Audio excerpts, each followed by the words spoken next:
Well, I realize there's really only one story that anybody's talking about this weekend, rightfully so, but in lieu of the necessary information within the Trump indictment to be unsealed next week, I'll instead opt to consider the groundwork and tools in development to bring the same sort of weaponized legal system to you. At least that is the fear, though of course we have the customary assurances that they won't do exactly what this insanely broad bill plainly allows them to. Throughout the week, I heard it called the Patriot Act 2 or the Patriot Act on steroids. This bill is called the Restrict Act.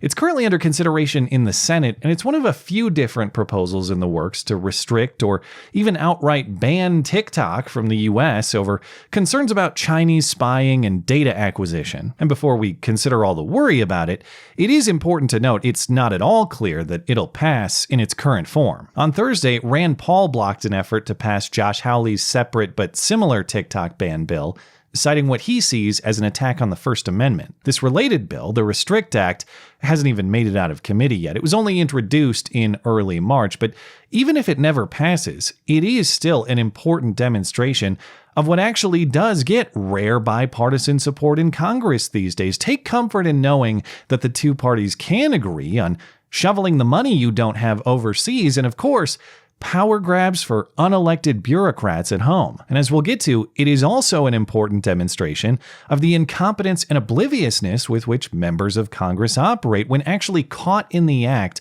of crafting and supporting a constitutionally dubious spy bill. The excuse is, well, don't blame me. I had no idea what was in that bill that has my name listed as a co-sponsor, leaving us to decide if we'd prefer to have Congress operating with stupidity or malice when handling our constitutional rights so carelessly, with little reassurance of fair treatment from people who apparently think it's your job to prove your innocence when targeted with their new powers. Or, more precisely in the context of this bill, the new powers of their friends who aren't even subject to the same electoral accountability. The Patriot Act comparisons with this bill start with its original premise: give an expansive surveillance state all sorts of power so they can go get that evil foreign threat. Back in 2001, it was the urgency to confront Islamic terrorism after 9/11, of course.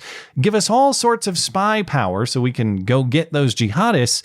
Otherwise, they're going to blow us all up. And of course, that spy power was turned on Americans in numerous ways in the decades since, some of which was ruled flatly unconstitutional. And in all likelihood, the other stuff, they just hid better. And likewise, now that threat is the Chinese. So give us more power, even beyond the Patriot Act itself, to spy on foreign operators, even within the US. Otherwise, Winnie the Pooh will harvest all your data and send you to the Uyghur education camps. Though, of course, I don't mean to be entirely dismissive. Is Islamic terror a security threat? Yes. Is Chinese spying and information theft a security threat? Yes. It's just at this point, we've had over 20 years to learn the lesson that massive expansions of unaccountable federal executive power to make an enemy out of whoever they want and punish them severely for it do very little to address the problem. In fact, more commonly, they only create more, and that's exactly what this bill threatens to do. It was introduced by Democrat Senator Mark Warner of Virginia and Republican Senator John Thune of South Dakota on March 7th. It currently has a quarter of the Senate co-sponsoring it, 13 Republicans and 12 Democrats, plus the support of the president. In early March, the White House called it a, quote, systemic framework for addressing technology-based threats to the security and safety of Americans. Well, there's your first red flag. It's not a targeted solution to a specific problem. Instead, it's a broad framework through which to handle all sorts of unspecified problems. Indeed, the bill's current language does not mention TikTok at all. TikTok is just a possible application, not the specific intent of the bill. And just who gets to pull the levers on this shiny, broad new framework? Well, there's your second red flag: Congress handing over all of its constitutional authority to the executive. And in this case, not even to the president. Instead, to an unelected bureaucrat. The Secretary of Commerce, currently Gina Raimondo, will get broad power to regulate tech produced by 6 bad guy countries: China, Cuba, Iran, North Korea, Russia, and Venezuela. And of course, that's just the start. If only the Commerce Secretary were actually limited to a specific list of foreign adversaries for targeted enforcement, under this bill, she is not. The bill's language says the Secretary can add additional foreign adversaries at her sole discretion and impose restrictions on tech from those countries, again, at her sole discretion, including market restrictions, divestment, and yes, even an outright ban. The only limitation being that she has to tell congressional leadership about it through classified communication that you can't look at. Well, yeah, but I'm not a foreign government. That's who this bill is targeting, and that's who we're going to get. That's what we're supposed to think. Who cares if it's centralized, unaccountable, nationalized power, as long as it's properly focused on getting those bad guys overseas? Well, number one, very recent history tells us clearly they will not limit themselves to that rule. American citizens get lumped in with overseas bad guys all the time with remarkable ease. But number two, this bill itself doesn't even say that they have to. Just like the Patriot Act, this bill creates numerous pathways for U.S. citizens to be implicated and for their constitutional rights to be trashed.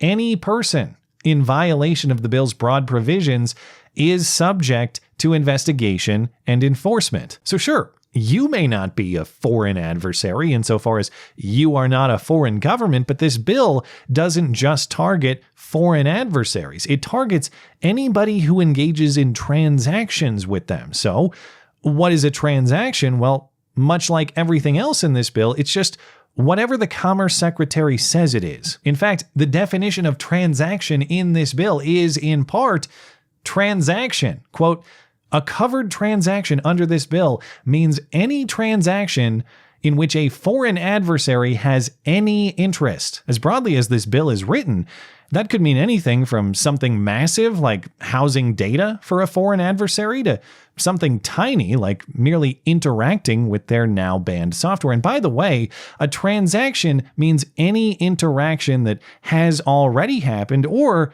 even could happen. Yes, potential future transactions are also grounds for intervention and investigation. And if the broad language through which they can target you isn't crazy enough, the language through which they can investigate and punish you is even harsher. If you're a U.S. citizen subject to U.S. jurisdiction, and the Commerce Secretary deems you are an unacceptable risk of these unacceptable transactions, then there's an evaluation of effectively every means of electronic communication you have, your internet activity, your phone, your payment applications, your video game history, your AI. They're going to interrogate Alexa to snitch on you. Legally speaking, all of that investigation should require a warrant to conduct, of course, but as we've seen with the FISA court process and other intelligence applications, the warrantless tapping of U.S. citizen communications has already happened routinely, so long as there's some sort of halfway plausible foreign intelligence angle to it. And if you think the investigation is draconian,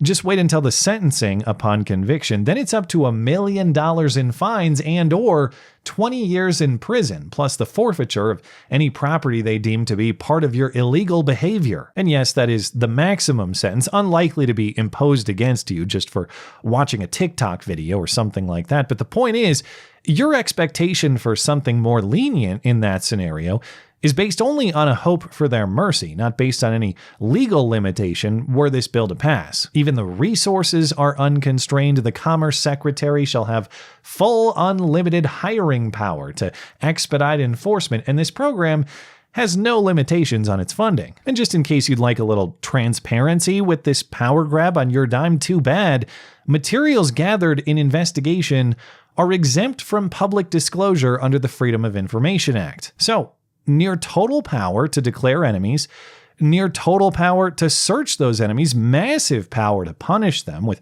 the only check being the mercy of the courts, and self-declared immunity from public disclosure accountability. Because after all, we can't let the Chinese authoritarianism get you. It's much more important that the irony of our own does that. That's a lot of detail to process, so let's consider a practical example that happens every day that absolutely could implicate a U.S. citizen under this bill. Let's say this bill passes, and the Commerce Secretary moves to ban TikTok, as she is now authorized to do. And let's say you personally really love TikTok, so you use a VPN to access it in the way you did before. At that point, you are, at least potentially, as defined by the broad language of this bill, a party transacting with a designated foreign adversary and subject to surveillance and enforcement. The only limiting factor to protect you is the publicly stated intent of the bill sponsor, Mark Warner, that he doesn't mean to go after U.S. citizens who just want to watch a TikTok video. He means to go after big business operations engaging in sabotage or subversion of U.S. infrastructure, causing catastrophic effects. It's not intended to target individual users, Warner's spokeswoman says. Well, that's a very nice public statement, but the trouble is public statements do not have the force of law. The statute does, were this bill to become one. And the potential statute says a person or entity who's an unacceptable risk of sabotage or subversion to catastrophic infrastructure consequences can be targeted. Yes, that's true. But that's only some of the possible reasons for targeting. There's also very broad and unrestrained, quote, unacceptable national security risk language. And of course, there's the old classic. Anyone who is committing election interference is subject to search and enforcement. That's a great time for a reminder that there's a guy currently facing a deadlocked federal jury on election interference related charges for posting gag vote by text for Hillary memes in 2016. And actually, I spoke too soon. While recording this video, that guy was convicted and now faces up to 10 years in federal prison, and the same people indeed eagerly prosecuting individuals for memes that went too far are the ones who would be handed a vast new legal basis to do it through this bill. If the only limiting principle is, oh no, we're only going to use these powers to go after our enemies, well then it's just a question of who declares the enemies. If it's just one person in the executive branch with very little congressional oversight, well then your treatment is just a matter of some unelected bureaucrat deciding to put a target on you, which is clearly the intent because it's clearly the bureaucrats writing this bill in the first place. I mentioned earlier that the problem here isn't just Congress handing over its own constitutional authority, it's also Congress's apparent obliviousness that they're even doing that at all. It was a hugely embarrassing moment this week when Senator Lindsey Graham appeared on Jesse Waters' Fox News show to be informed that he actually co-sponsored the bill that he now says he opposes. Let's try to get some answers out of the Senator Lindsey Graham, who supports this and is here now. You got to be kidding me, Senator. Did you read this? Yeah, I don't think I support the Restrict Act. You don't support this because you were named as one of the supporters, because this is garbage. Is this the one with John? There's two bills out there. One allows a review of businesses that are connected to China, give the Secretary the ability to protect our data. Is that the Restrict Act? You don't want the government looking into your private phone. No, I don't. If they have a hunch you're colluding with the Russians, we remember how that turned out. That's right. Yeah, no, well, the Constitution trumps a statute, so... Well, if the Constitution trumps the statute, then the question still follows, why are you wasting your time supporting an unconstitutional statute? And yes, just to remove any unclarity, Lindsey Graham's name is right there on the co-sponsor list of the bill we've just discussed. He's not confused about some other bill. He didn't even know he supports this one. And he signed up to co-sponsor it 2 days before that interview on Wednesday. And actually, I don't even mean to pick on Lindsey Graham in particular. I'm sure most senators would fail this miserably when presented with pop quizzes about the bills they support or even the bills they vote to pass. I'm sure he's more of the norm here than the outlier, but that's the point. If even the senators don't know what's in these bills or what bills they support, even when their own names are on them, who does know these things? Who is pulling these strings? These are people whose sole motive is not just the acquisition and exercise of power, but the accumulation of it behind curtains and away from accountability. Oh, just let us go get those big bad terrorists. Whoops. Turns out you are the big bad terrorist. Oh, just let us go get those big bad commies. Whoops.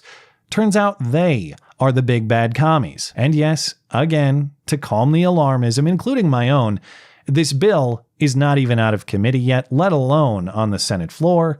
let alone passed by the Senate, let alone passed by the House, let alone signed into law by the president, and it is receiving the exact sort of public scrutiny that will likely result in its modification or defeat. But before I take too much comfort in that scenario, I must recognize that comfort relies on these people understanding and respecting the constitutional process and framework in the first place. By the authorship and support of this bill at all, they clearly do not. So will their response to public backlash be the sort of transparent changes necessary, or will the lesson they learn be that they need to hide what they're doing better? If even the senators don't know what's really going on, I think it's an unfortunately good bet that neither will we. Thanks as always for listening and for supporting this channel. Always appreciate that thoughtful discussion down below, and especially over on Minds. That is at ML Christiansen. You're always welcome to coming out and chat in my live streams. Those are linked